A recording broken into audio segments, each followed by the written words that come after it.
Et on en arrive à l'entretien avec notre invité de la page culture de samedi. On vous retrouve, Patricia Kalou, pour parler cinéma. Cannes vous inspirez pour la NISA?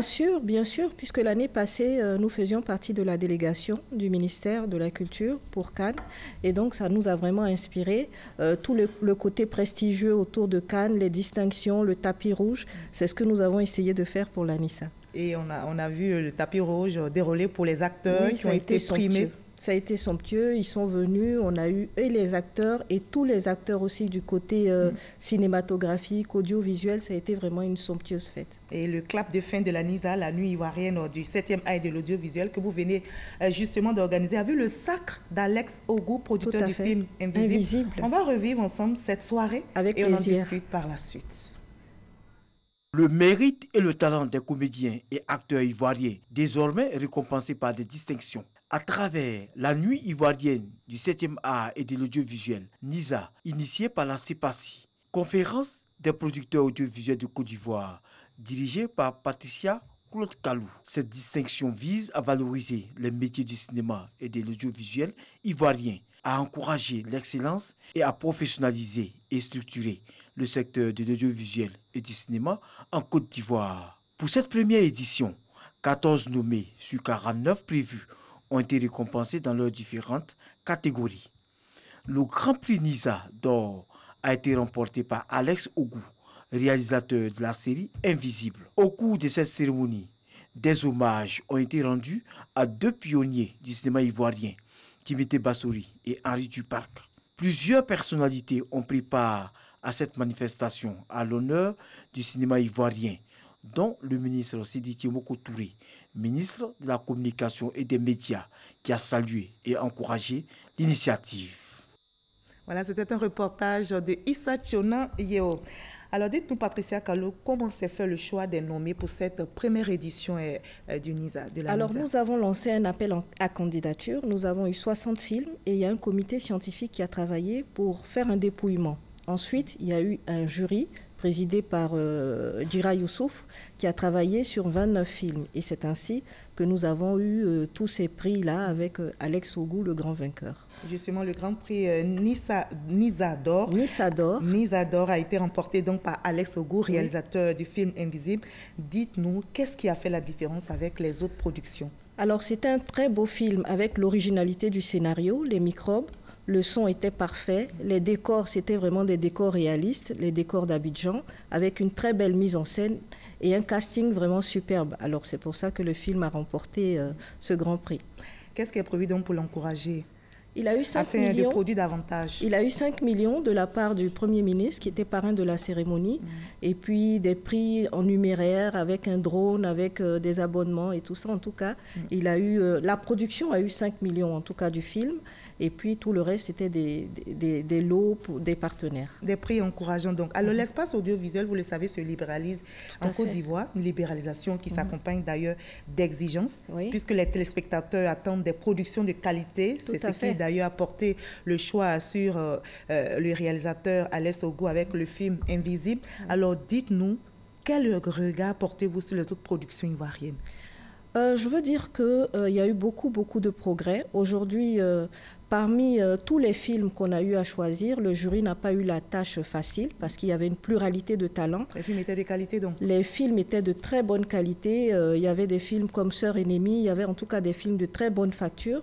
Et ça veut dire que le niveau est très beau. Nous avons des jeunes loups aujourd'hui qui sont très ambitieux, qui recherchent vraiment la qualité et surtout à répondre aux standards internationaux pour être sur les télévisions étrangères. Donc en ce moment, le niveau est très bon. C'est quoi un bon film justement?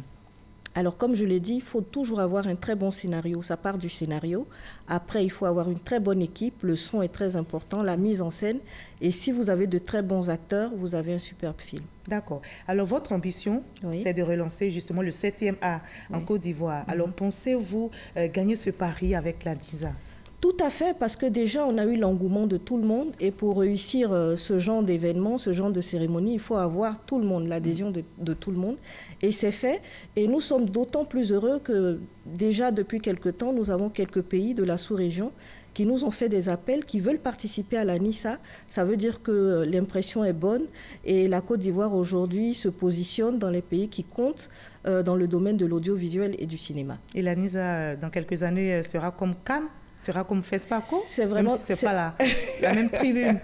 C'est vraiment notre rêve d'en faire vraiment un événement incontournable et un événement qui positionne notre pays et qui vend le Made in Côte d'Ivoire en matière de cinéma et d'audiovisuel. Et spécifiquement, la NISA, c'est audiovisuel et cinéma. Oui. Vous avez voulu compiler pourquoi? Oui, parce qu'aujourd'hui, c'est complémentaire. Nous avons des films qui commencent au cinéma et qui terminent sur le grand écran. C'est la même famille.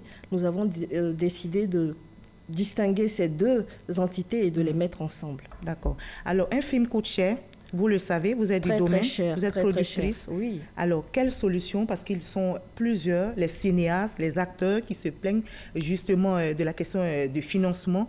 Dites-nous, en tant que productrice, qu'est-ce que vous envisagez certainement comme proposition? Nous avons fait déjà des ateliers sur la recherche de financement. Nous essayons de faire des rencontres avec des diffuseurs qui peuvent encourager des coproductions.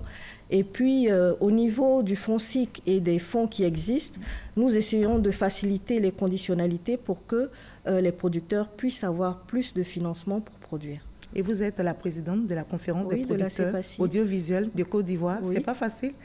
Oui, c'est pas facile, mais on est passionné, on aime ça. Et donc, on a une équipe, on a des vice-présidents avec nous qui travaillons à réfléchir pour trouver des solutions à nos préoccupations. D'accord. Alors, la NISA, c'est vrai, vise à encourager les acteurs et techniciens qui font rêver le public du grand ou du petit écran. Mais dites-nous, que peut rapporter le cinéma dans un pays comme la Côte d'Ivoire? Le cinéma, déjà, on va prendre l'exemple du Nigeria. L'année passée, le cinéma a rapporté 300 milliards de francs CFA. Le cinéma rapporte des ressources et le cinéma fait travailler du monde. Sur un plateau de cinéma, vous avez 100 personnes au moins. Donc, le cinéma est très positif pour l'industrie d'un pays et pour le développement d'un pays. Et en Côte d'Ivoire?